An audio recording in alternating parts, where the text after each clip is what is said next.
بسم الله الرحمن الرحيم. الحمد لله نحمده ونستعينه ونستغفره ونؤمن به ونتوكل عليه ونعوذ بالله من شرور أنفسنا ومن سيئات أعمالنا. من يهده الله فلا مضل له ومن يضلله فلا هادي له. ونشهد أن لا إله إلا الله وحده لا شريك له.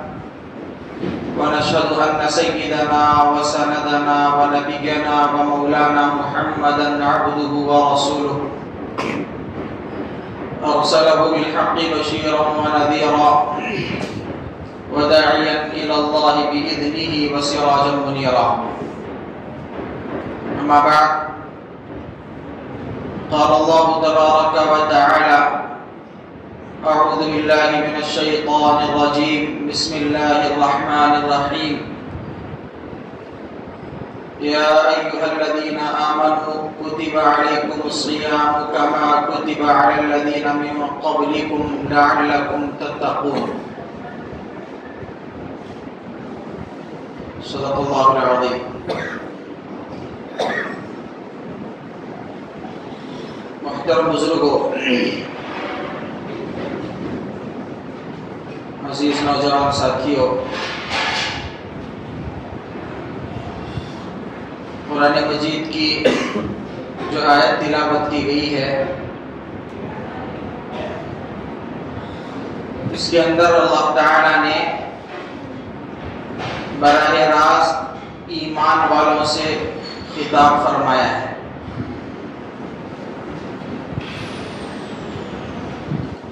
کسی جگہ اللہ تعالی خطاب فرماتے ہیں تو فرماتے ہیں یا ایھا الناس، اے انسانوں.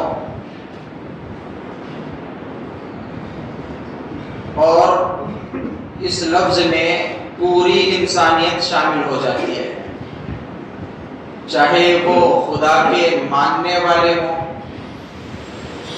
یا خدا کا انکار کرنے والے ہوں. وہ آواز ذرا نماز ہونے تک بند کرا دیجیے.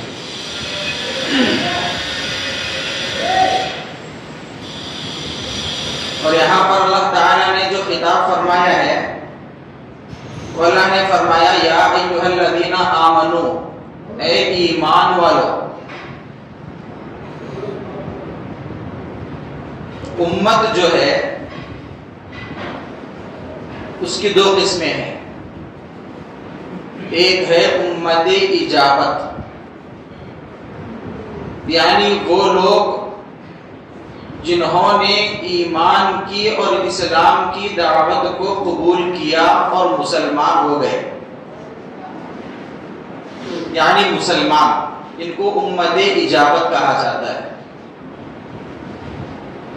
اور امت کی دوسری قسم ہے امت دعوت، یعنی امت میں سے وہ افراد جن کو ایمان کی اور اسلام کی دعوت دی جاتی ہے، یعنی غیر مسلم. جب اللہ تعالیٰ قرآن مجید میں فرمائے یا ایھا الناس، تو اس کے اندر امت اجابت اور امت دعوت دونوں مراد ہوتے ہیں. اور جب اللہ تعالیٰ خطاب فرمائے یا ایھا الذین آمنو، تو اس کے اندر امت اجابت مراد ہوتی ہے، یعنی وہ لوگ مراد ہوتے ہیں جنہوں نے ایمان کو اور اسلام کو قبول کیا. اب ہم اس کے اندر غور کریں. ایک ہوتا ہے عمومی خطاب جس کے اندر سب لوگ شامل ہوتے ہیں، اور ایک ہوتا ہے خصوصی خطاب جس کے اندر مخصوص لوگوں کو خطاب کیا جاتا ہے.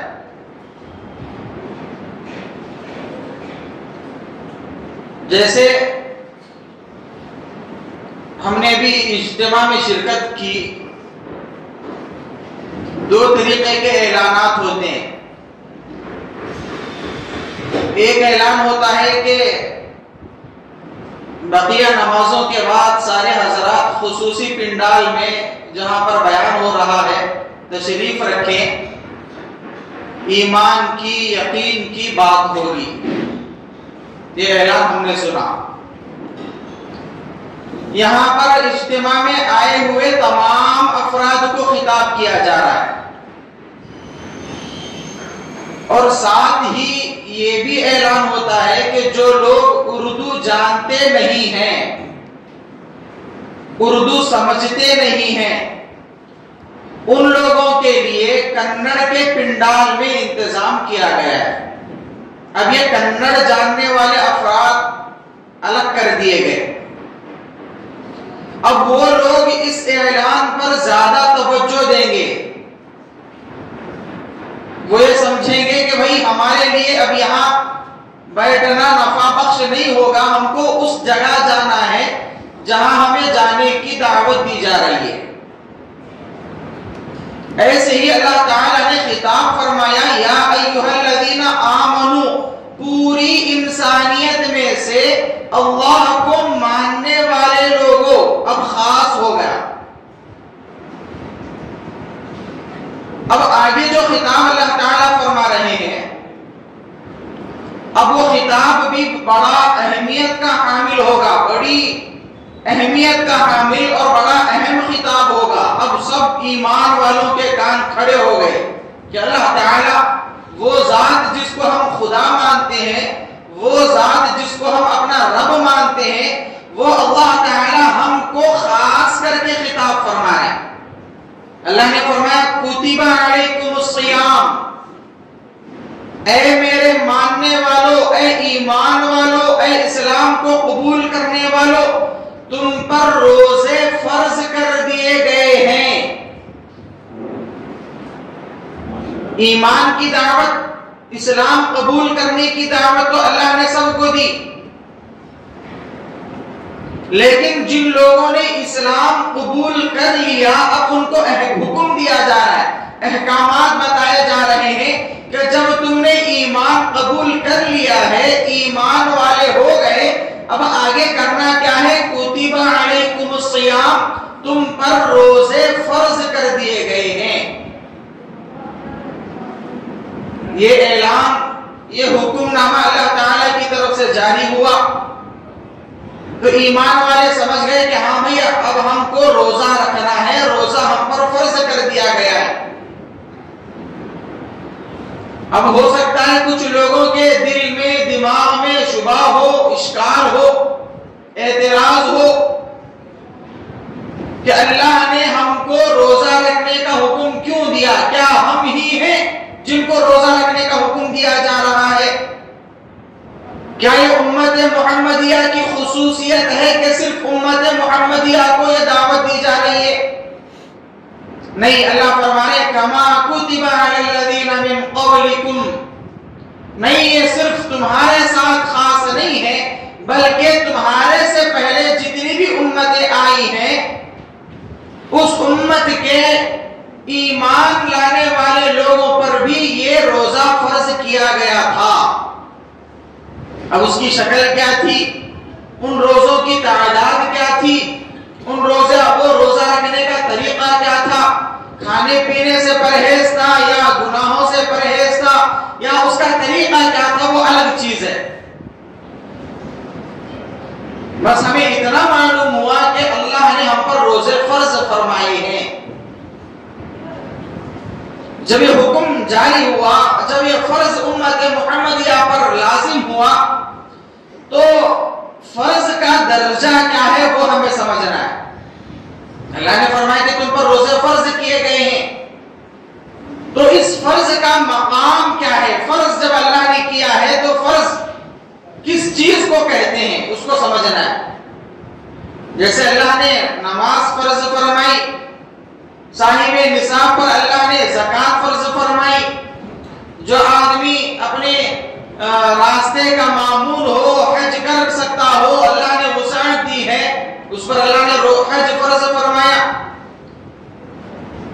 تو یہ فرض کس چیز کو کہتے ہیں وہ ہمیں سمجھنا ہے، کیونکہ احکامات کی بہت ساری قسمیں، کوئی حکم اللہ نے فرض فرمایا، کسی حکم کو اللہ نے واجب فرمایا، کسی حکم کو اللہ نے سنت بنایا، تو فرض کا مقام کیا ہے؟ فقہاء کرام فرماتے ہیں کہ فرض اس چیز کو کہتے ہیں جس کا کرنا ضروری ہے، چھوڑنے والا گنہگار ہوتا ہے، انکار کرنے والا کافر ہوتا ہے۔ تین چیزیں الگ الگ ہو گئی۔ اگر ہم توجہ سے سمجھیں گے تو ہمیں فرض کا مقام معلوم ہوگا۔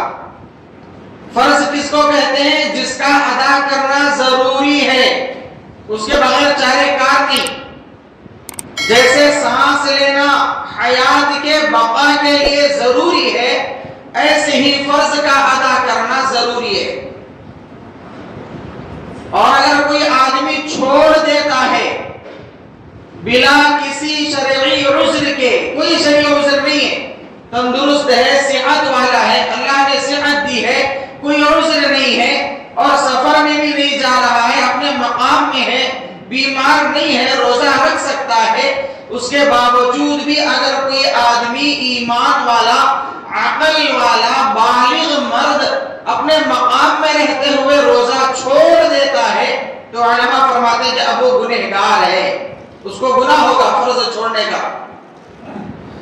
اور تیسری تعریف بتائی، بلکہ تعریف کی تیسری قسم بتائی کہ اگر کوئی آدمی فرض کا انکار کرتا ہے، چھوڑنا الگ چیز ہے، انکار کرنا الگ چیز ہے۔ انکار کرتا ہے یعنی اگر کوئی کہتا ہے کہ میں روزے کو مانتا ہی نہیں، میں نماز کو مانتا ہی نہیں ہوں، ایک آدمی ہے وہ کہتا ہے کہ ہاں بھائی روزہ فرض ہے، نماز فرض ہے، لیکن چھوڑ رہا ہے، تو وہ گنہگار ہے۔ اور ایک بندہ ہے وہ کہتا ہے کہ میں روزے کو مانتا ہی نہیں، نعوذ باللہ، روزہ یہ سب بیکار کی چیزیں۔ تو علماء فرماتے ہیں کہ ابھی انکار کرنے والا اسلام سے نکل جاتا ہے، خارج ہو جاتا ہے، اس لیے کہ اس نے قرآن مجید کا اور قرآن مجید کے حکم کا اور اللہ تعالیٰ کی بتائی ہوئی چیز کا انکار کیا، اب وہ اسلام سے نکل گیا۔ بہت سارے لوگ ہیں جو کہتے ہیں کہ بھئی روزہ کیا ضروری چیز ہے، کیوں رکھنا ہے، کیوں اللہ نے مسلمانوں کو بھوکا رہنے کا حکم دیا ہے، ایسی قسم قسم کے اعتراضات کرتے ہیں۔ علماء فرماتے ہیں کہ فرض کا انکار کرنے والا کافر ہو جاتا ہے، یہ فرض ہے، اور اللہ نے فرمایا کہ تم پر روزے فرض کیے گئے۔ اور روزے کے دوسرے فوائد کیا ہیں، روزہ کس کو کہتے ہیں، یہ الگ احکامات ہیں۔ اب روزہ کہتے کس چیز کو ہے وہ ہمیں سمجھنا ہے، چونکہ ابھی 10-12 دن میں 15 دن میں رمضان ہمارے درمیان آنے والا ہے، پہلے سے ہی ہم کو اس کی تیاری کرنا ہے۔ رمضان کی تیاری، رمضان کی تیاری کیا ہوتی ہے؟ گھروں کو کلر لگانا، عید کے لیے اچھے اچھے کپڑے بنوانا، اور افطار کے لیے کن چیزوں کی ضرورت پڑتی ہے پہلے سے اس کا انتظام کر کے رکھنا، سحری میں روٹی کھاتے ہیں پہلے سے گیہوں وغیرہ پسا کر رکھنا، یہ رمضان کی تیاری نہیں ہے، یہ ہم اپنی سہولت کے لیے سارے انتظامات کرتے ہیں۔ رمضان کی تیاری کیا ہے؟ ہم عبادتوں میں ابھی سے کثرت کو شروع کر دیں، ہمارے نوافل ابھی سے 2-4 رکعت زیادہ ہو جائے، تاکہ رمضان میں عبادت کرنے میں انسان کو تکلیف نہ ہو۔ حضرت عائشہ صدیقہ رضی اللہ عنہا فرماتی ہیں کہ اللہ کے نبی صلی اللہ علیہ وسلم شعبان کے مہینے میں کبھی سونے کے لیے بستر پر نہیں آتے، رات بھر جاگ کر اللہ کے نبی عبادت کرتے، اور شعبان کے مہینے میں اللہ کے نبی کثرت سے روزے رکھا کرتے، کثرت سے اللہ کے نبی روزے رکھتے۔ حضرت عائشہ نے اللہ کے نبی سے پوچھا کہ اے اللہ کے نبی، آپ شعبان میں اتنی کثرت سے روزے کیوں رکھتے ہیں؟ ابھی تو رمضان آنے والا ہے، روزے رکھے جائیں گے، آپ شعبان ہی میں روزے کیوں رکھ رہے ہیں؟ تو حضرت اللہ کے نبی صلی اللہ علیہ وسلم نے فرمایا کہ دیکھو، شعبان کے مہینے میں امت کے اعمال اللہ کے دربار میں پہنچتے ہیں، امت کے اعمال اللہ تعالیٰ کے دربار میں پہنچتے سوچتے ہیں کہ گزشتہ شعبان سے لے کر اس شعبان تک اس بندے نے کیا عمل دنیا میں کیا ہے، کتنی نیکیاں کی، کتنے برائیاں کی، کتنے گناہ کیے، کتنے نیک اعمال کیے، پورا بندے کا عمل اللہ کے دربار میں پہنچتا ہے۔ حضرت عائشہ رضی اللہ عنہا نے جب یہ پوچھا، اللہ کے نبی نے جواب میں فرمایا کہ میرے اعمال جب اللہ کے دربار میں پہنچے، میں یہ چاہتا ہوں کہ اس وقت میں روزے کی حالت میں رہوں، روزے کی حالت میں اعمال میرے پہنچے، اس لیے میں روزہ رکھتا ہوں۔ اور ان روزوں کی برکت سے رمضان کے روزے رکھنے میں بندے کو سہولت ملتی ہے۔ جیسے مثال کے طور پر بات سمجھنے کے لیے ایک واقعہ، ایک بادشاہ نے ایک چھوٹا سا بچڑا پالا، گائے کا بچہ، بہت اس کو وہ پسند تھا، اور اس بچڑے کی خدمت کے لیے اس نے ایک آدمی رکھا۔ اب اس کا کام کیا تھا، خدمت گار کا کام کیا تھا، اس بچڑے کو روزانہ گود میں اٹھا کر محل سے نیچے لانا، اسے نہلانا، کھلانا، پلانا، اس کے سارے انتظامات کرنا، پھر اس بچڑے کو گود میں اٹھانا، لے جا کر اس کے کمرے میں رکھنا۔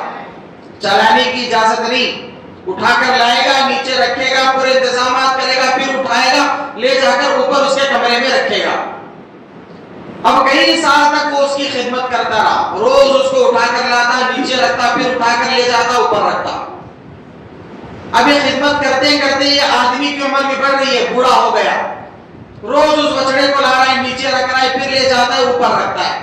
ایک دن بادشاہ نے دیکھا کہ وہ بچڑا جو میں نے رکھا تھا بڑا تندرست، لہیم شہیم ہو گیا، طاقتور ہو گیا، جوان ہو گیا، بھاری بھرکم وزنی ہو گیا، اور بادشاہ نے دیکھا کہ وہ خدمتگار جو بوڑھا ہو چکا ہے، اب بھی وہ اس کو گود میں اٹھا کر لاتا ہے، نیچے رکھتا ہے، پھر گود میں لے جاتا ہے، اوپر رکھتا ہے۔ بادشاہ کو بڑا تعجب ہوا۔ بادشاہ نے اپنی رعایا میں اعلان کرایا۔ اعلان کیا کرایا کہ بھئی ہمارے پاس ایک جانور ہے، وہ جو آدمی اس کو اپنی گود میں اٹھا کر اوپر اس کے کمرے تک لے جائے گا، اس کو منہ مانگا انعام دیا جائے گا۔ اب یہ اعلان سن کر بڑے بڑے پہلوان بادشاہ کے دربار میں آئے، سب نے اس بچڑے کو اٹھانے کی کوشش کی، لیکن کوئی بھی اس کو زمین سے ایک انچ بھی اوپر نہیں اٹھا سکا۔ اب بادشاہ نے سب کو آزمایا، آخر میں اس خدمتگار بوڑھے کو حکم دیا، وہ فوراً گیا، اس کو اپنی گود میں اٹھایا، لے جا کر اوپر رکھا۔ بڑے بڑے پہلوان پریشان، سب پوچھتے ہیں کہ بھئی ہم روزانہ کسرت کرتے ہیں، محنت کرتے ہیں، اپنی طاقت کو بڑھانے کی کوشش کرتے ہیں، ہم سے یہ جانور نہیں اٹھ سکا، یہ بوڑھا آدمی کیسے اٹھا ہے؟ تو بوڑھے نے آسانی کے ساتھ سیدھا سادہ جواب دیا کہ میں اس کو آج ہی نہیں اٹھا رہا ہوں، جب سے یہ چھوٹا تھا تب سے اٹھا رہا ہوں، یہ کیسے وزنی ہوا مجھے احساس نہیں ہوا، روز میں اٹھاتا ہوں۔ معلوم یہ ہوا کہ جو چیز پہلے سے کی جا رہی ہے اس کے کرنے میں آدمی کو مشقت نہیں ہوتی ہے، دشواری نہیں ہوتی ہے، لہذا جو بندہ شعبان کے مہینے میں کثرت سے روزے رکھتا ہے، اب رمضان آنے کے بعد اس کو دشواری نہیں ہوگی، کیونکہ وہ پہلے سے لگا ہوا ہے، پہلے سے اس کو عادت بنی ہوئی اٹھانے کی، پہلے سے وہ اٹھاتا ہے، اس لیے ابھی آسانی سے اٹھا رہا ہے۔ ایسی ہی کوئی بندہ پہلے سے کثرت سے روزے رکھ رہا ہے، اب رمضان میں اس کو روزے رکھنے میں کوئی پریشانی نہیں ہوگی، پیاس کی شدت اسے محسوس نہیں ہوگی، بھوک اس کو نہیں ستائے گی، نڈھال پن اس کے بدن میں نہیں آئے گا، کمزوری نہیں آئے گی۔ یہ طریقہ اللہ کے نبی صلی اللہ علیہ وسلم نے کر کے بتایا۔ رمضان کے روزے رکھنا یہ بہت بڑی چیز ہے، اور 3 درجے اللہ نے رمضان کے رکھے۔ پہلا روزہ رکھا، پہلا عشرہ رکھا کہ یہ عشرے میں تمہیں فلاں چیز ملے گی، دوسرا عشرہ رکھا کہ اس عشرے میں تمہیں فلاں چیز ملے گی، تیسرا عشرہ رکھا تمہیں اس عشرے میں یہ ملے گا۔ یہ تمام برکتیں، یہ تمام نورانیت، بندہ ایک عمل کر رہا ہے 70 کا اس کا ثواب دیا جا رہا ہے، 1 روپیہ صدقہ کر رہا ہے 70 روپیہ صدقہ کرنے کا ثواب دیا جا رہا ہے۔ الحمدللہ ہماری مسجدیں بھر جاتی ہیں، ہماری نماز پڑھنے کی جگہیں بھر جاتی ہیں، منتظمین کو الگ سے انتظام کرنا پڑتا ہے، جیسے ابھی انتظام ہو رہا ہے وضو خانے کا، ہم تمام لوگوں کے لیے ہو رہا ہے کہ بھئی لوگ رمضان میں آئیں گے، کسی کو دشواری نہ ہو، کسی کو مشقت نہ اٹھانی پڑے، یہ تمام انتظامات ہو رہے، پہلے سے تیاریاں ہو رہی ہیں عبادتوں میں کثرت کے لیے۔ اور رمضان میں جس طریقے سے ہماری مسجدیں بھری رہتی ہیں، ان کو بھرنے کے لیے ہمیں ابھی سے تیاری کرنا ہے۔ ہم عشاء کے بعد کثرت سے نوافل پڑھیں، اور دن میں کبھی نہ کبھی بیٹھ کر قرآن مجید کو پڑھنے کی کوشش کریں۔ پڑھنا نہیں آ رہا ہے، سیکھنے کی کوشش کریں۔ قرآن مجید کا پڑھنا نہ آنا یہ بہت بڑا عیب ہے، بلکہ بہت بڑا گناہ ہے۔ مثال کے طور پر اگر ہمارا بھائی یا ہمارا کوئی بچہ کسی دوسرے شہر چلا گیا، کسی دوسرے ملک چلا گیا، وہاں سے ہمیں خط بھیجتا ہے، لیٹر لکھ کر بھیجتا ہے۔ اب وہ لیٹر میرے ہاتھ میں لگا، میں دیکھ رہا ہوں کہ بھائی میرے بچے نے مجھے خط بھیجا ہے، میرے بھائی نے مجھے خط بھیجا ہے، یا میرے والد نے مجھے خط بھیجا ہے، میرے لڑکے کا خط ہے، بڑا بابرکت ہے، بڑی نورانیت کا حامل ہے، میں اپنی آنکھوں سے لگا رہا ہوں، اپنے سینے سے لگا رہا ہوں، چوم رہا ہوں، چاٹ رہا ہوں، بہترین مخمل کے کپڑے میں لپیٹ کر عطر کی شیشی اس کے اوپر رنڈھیل کر لے جا کر طاق پر رکھ رہا ہوں، ایک لفظ بھی نہیں پڑھ رہا۔ دوسرے مہینے دوسرا خط آیا، اس کو بھی آنکھوں سے لگایا، چوما، چاٹا، سینے سے لگایا، لے جا کر بہترین سنگ مرمر کے طاق پر اس کو سجا دیا۔ اب آپ مجھے کیا کہیں گے؟ پڑھ نہیں رہا ہوں۔ اب آپ کہتے ہیں، پوچھتے ہیں کہ بھائی وہ طاق پر جو خطوط رکھے ہیں وہ کس لیے رکھے ہیں؟ میں کہتا ہوں کہ میرے بیٹے نے بھیجا ہے، میرے لخت جگر نے بھیجا ہے، جس سے مجھ کو محبت ہے، جس کو مجھ سے محبت ہے، وہ ہر مہینہ مجھے خط لکھتا ہے، میرے بیٹے کا، میرے محبوب کا خط آیا ہے، اس کو سجا کر میں اوپر رکھ رہا ہوں۔ اب آپ پوچھتے ہیں کہ اچھا، بہت اچھا کیا آپ نے اوپر رکھا، آپ کے بیٹے نے خط میں کیا لکھا ہے؟ اپنے حالات زندگی اس نے کیا بتائے؟ آپ کا بیٹا آپ سے کیا کہہ رہا ہے خطوط میں؟ میں کہتا ہوں کہ مجھے پڑھنے نہیں آتا، اس لیے میں نے ان کو پڑھا نہیں ہے، بس اوپر رکھا ہے سجا کر۔ آپ کہیں گے کہ تم بے وقوف آدمی ہو، اس کو کھولو، پڑھو، پتہ نہیں تمہارا بیٹا کن آسانیوں کا ذکر کر رہا ہے، کن مشکلات کا ذکر کر رہا ہے۔ ہو سکتا ہے اسے پیسوں کی ضرورت ہو سکتا ہے اس کی طبیعت خراب ہو، یا یہ ہو سکتا ہے کہ اس کی زندگی اچھی گزر رہی ہو۔ پڑھو گے پتہ چلے گا۔ اللہ نے ہمیں امانت دی ہے قرآن مجید، اس میں بتایا کہ تمہیں یہ کام کرنے ہیں، ان کاموں سے تمہیں پرہیز کرنا ہے۔ اب مجھے پڑھنا نہیں آتا، میں نے ریشم کے کپڑے میں یا مخمل کے کپڑے میں لپیٹ کر عطر سے معطر کر کے اوپر رکھ دیا۔ اب اللہ تعالیٰ پوچھیں گے کہ میں نے تجھے قرآن دیا تھا، میں کہوں گا کہ ہاں اللہ آپ نے قرآن دیا، بہترین کتاب تھی، بابرکت کتاب تھی، نورانیت والی کتاب تھی، میں روزانہ آنکھوں سے لگاتا، روزانہ اس کو چومتا، روزانہ سینے سے لگاتا، اس کو اٹھا کر اوپر رکھ دیتا۔ اللہ پوچھیں گے میں نے اس میں کیا بتایا تھا، کیا حکم دیا تھا، کن چیزوں سے منع کیا تھا؟ میں کہوں گا کہ اللہ مجھے پڑھنے نہیں آتا تھا، میں نے پڑھا نہیں ہے۔ اللہ تعالیٰ معاف کریں گے۔ اگر کوئی پولیس والا ہماری گاڑی پکڑ لیتا ہے اور کہتا ہے کہ بھائی تم اس قانون کے خلاف ورزی کر رہے ہو، میں کہتا ہوں کہ صاحب مجھے قانون معلوم نہیں ہے، پولیس چھوڑ دے گا۔ وہ کہے گا کہ تمہاری ذمہ داری ہے قانون کو جاننا، قانون جانو گے، خلاف ورزی کرو گے، سزا ملے گی۔ نہ جاننا یہ معافی کے لیے کافی نہیں ہے۔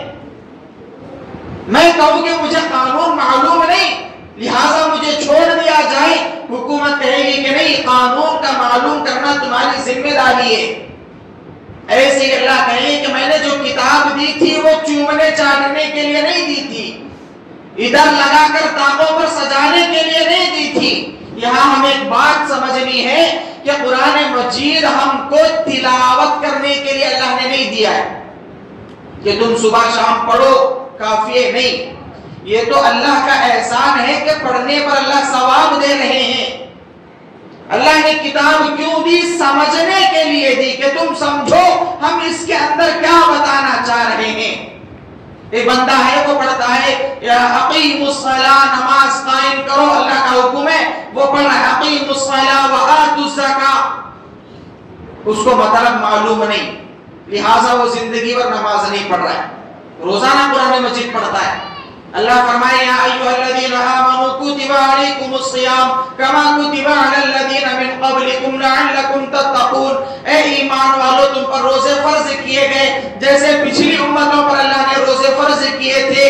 وجہ کیا ہے؟ تاکہ تم متقی بنو. روز پڑھ رہا ہے، رمضان میں پڑھ رہا ہے، لیکن مطلب نہیں معلوم کہ اللہ روزہ رکھنے کا حکم دے رہے ہیں، اس لیے پورا رمضان بغیر روزوں کے گزار رہے ہیں. مطلب معلوم نہیں ہے، پڑھ تو رہا ہے روزانہ لیکن حکم پر عمل نہیں کر رہا ہے. اس بندے کو اس حکم کے عمل نہ کرنے پر اس کی پکڑ ہوگی، اس کو پکڑا جائے گا. اخبار میں آ رہا ہے کہ بھائی یہ نیا قانون نافذ کیا گیا ہے، اس کی خلاف ورزی کرنے پر تمہیں اتنا جرمانہ ادا کرنا پڑے گا. ہم اخبار پڑھ رہے ہیں، ہم نے اس خبر کو، اس قانون کو نہیں سمجھا. روز ہم نے اس کو پڑھا لیکن وہ قانون ہم نے نہیں سمجھا، خلاف ورزی کرنے پر ہمیں پکڑا جائے گا. میں کہوں کہ نہیں صاحب میں تو روز وہ اخبار پڑھتا تھا، وہ قانون میں روزانہ پڑھتا تھا، وہ پوچھا جائے گا کہ بھائی وہ قانون کے خلاف ورزی کرنے پر پکڑ ہوگی، یہ بتایا گیا تھا تم نے سمجھا نہیں. میں کہوں گا کہ مجھے سمجھ میں نہیں آتا، میں روز پڑھتا ہوں. معافی نہیں ہوگی. ہمیں اگر قرآن مجید پڑھنا نہیں آتا تو پڑھنے کی کوشش کریں، سیکھنے کی کوشش کریں. جو بندہ پڑھتا ہے اس کے پاس جا کر سیکھنے کی کوشش کریں. ہمارے سامنے بے شمار مثالیں ہیں، بے شمار واقعات ہیں. پڑھنا نہیں آتا لیکن پڑھنے کی کوشش کریں. اللہ تعالیٰ کا کلام ہے، پڑھیں گے سمجھیں گے تب ہمیں پتا چلے گا کہ اللہ تعالیٰ بتانا کیا چاہ رہے ہیں. وہ حکم کو سمجھنا ہمارے لیے ضروری ہے. کتنے بیچارے بندے ایسے جنہیں قرآن مجید پڑھنا نہیں آتا. اور ایک بات اس سے آگے بڑھ کر میں آپ کو کہوں، بہت سارے لوگ ہیں جن کو قرآن مجید پڑھنا تو آتا ہے لیکن عربی میں پڑھنا نہیں آتا. کنڑ میں پڑھتے ہیں، انگریزی میں پڑھتے ہیں، تیلگو میں پڑھتے ہیں یا دنیا کی کسی اور زبان میں پڑھتے ہیں. اللہ تعالیٰ آپ کو آپ کے پڑھنے کا ثواب عطا فرمائے. لیکن ہمیں یہاں ایک چیز سمجھنی ہے جی، یہاں ایک چیز میں آپ کو بتانا یہ چاہ رہا ہوں کہ عربی زبان کے بہت سارے الفاظ، جیسے انگلش میں ABCD Z تک ہے، عربی میں الف سے لے کر یا تک ہے، کنڑ میں بھی ایسے اس کے حروف ہیں. لیکن عربی میں بہت سارے الفاظ ایسے ہیں جن کا صحیح تلفظ آپ کسی اور زبان میں ادا نہیں کر سکتے. جیسے مثال کے طور پر عربی میں تا اور قا دو الگ الگ ہیں، دونوں کے ادا کرنے کا طریقہ الگ ہے. تا الگ ہے، قا الگ ہے. سا، سین، صاد تینوں کی آواز الگ آ رہی نہیں. سا الگ ہوا، سین الگ ہوا، صاد الگ ہوا. ایسے ہی ذال، زا، غا اور غاد چار لفظ ہوئے، چاروں کے ادا کرنے کا طریقہ الگ ہے. آپ اس کو دوسری زبان میں جائیں، مثال کے طور پر آپ کو تا پڑھنا ہے یا قا پڑھنا ہے، انگلش میں آپ کو صرف ٹی ملے گا. آپ وہ ٹی کے ذریعے تا اور قا میں فرق نہیں کر سکتے. اور بعض جگہ تو قرآن مجید میں اگر الفاظ بدل جاتے ہیں تو معانی بگڑ جاتا ہے، مطلب بگڑ جاتا ہے. اور کبھی کبھی تو اتنا بگڑتا ہے کہ بندہ اگر نماز میں پڑھے اسی وقت اس کی نماز ٹوٹ جاتی ہے، نماز ختم ہو جاتی ہے. مثال کے طور پر سورہ فاتحہ کے اندر ایک آیت ہے صراط الذین انعمت، تا کے اوپر اللہ نے پیش دیا ہے انعمت، صراط الذین ان لوگوں کا راستہ، انعمت علیہم جن پر تو نے انعام کیا، انعمت تو نے انعام کیا. اور اگر کوئی اس کو پڑھتا ہے انعمت جن پر میں نے انعام کیا. اور ایک واقعہ میں آپ کے سامنے عرض کرتا ہوں. بنگلور کا ایک علاقہ ہے دیونہلی، وہاں پر اجتماع تھا، وہاں ہم نے شرکت کی تھی. جب قرآن مجید کے حلقے لگے تو وہاں کے علاقے کے ذمہ دار ساتھی بھی ہمارے ساتھ حلقے میں بیٹھے ہوئے تھے. 15-20 سال سے وہ وہاں کے ذمہ دار ساتھی ہیں، اس حلقے کے دعوت و تبلیغ کے بڑے ذمہ داروں میں سے. قرآن مجید کا جب حلقہ لگا، سورتیں پڑھ کر سب ساتھی قرآن مجید کی سورتیں پڑھ کر سنا رہے ہیں. جب قل هو اللہ احد اللہ الصمد لم یلد ولم یولد پر پہنچے تو وہ صاحب پڑھ رہے ہیں الم یلد ولم یولد. قل هو اللہ احد اللہ الصمد الم یلد پڑھ رہے ہیں. آپ کسی بھی عالم سے اس کا ترجمہ پوچھیں، لم یلد کے معنی آتے ہیں جو کسی سے نہیں جنا گیا، جو جس نے کسی کو نہیں جنا. الم یلد کے معنی آتے ہیں کیا اللہ نے کسی کو نہیں جنا؟ سوال اللہ سے کیا جا رہا ہے، سوال بندوں سے کیا جا رہا ہے. شک گویا کے دل میں پیدا ہو رہا ہے کیا اللہ نے کسی کو نہیں جنا؟ کیا اللہ کسی سے پیدا نہیں ہوا؟ نماز اسی وقت ٹوٹ جاتی ہے بندے کی. بلکہ اگر کوئی بندہ جان بوجھ کر ایسا پڑھتا ہے اس کا ایمان ختم ہو جاتا ہے. اب ہم تھوڑی دیر کے لیے اکیلے میں بیٹھ کر غور کریں. میں قرآن مجید تو پڑھ رہا ہوں، عربی میں نہیں کسی اور زبان میں پڑھ رہا ہوں، تو میرا پڑھنا مجھے کتنا نفع دے رہا ہے. اللہ کے نبی صلی اللہ علیہ وسلم نے اپنی حدیث مبارکہ میں فرمایا رب قارئ یقرأ القرآن والقرآن یلعنہ. بہت سارے قرآن مجید پڑھنے والے قرآن مجید پڑھ تو رہے ہیں لیکن قرآن مجید ان پر لعنت کر رہا ہوتا ہے. قرآن مجید پڑھ رہے ہیں، یہ سوچ رہے کہ مجھے ثواب مل رہا ہے، لیکن قرآن مجید ان پر لعنت کر رہا ہے.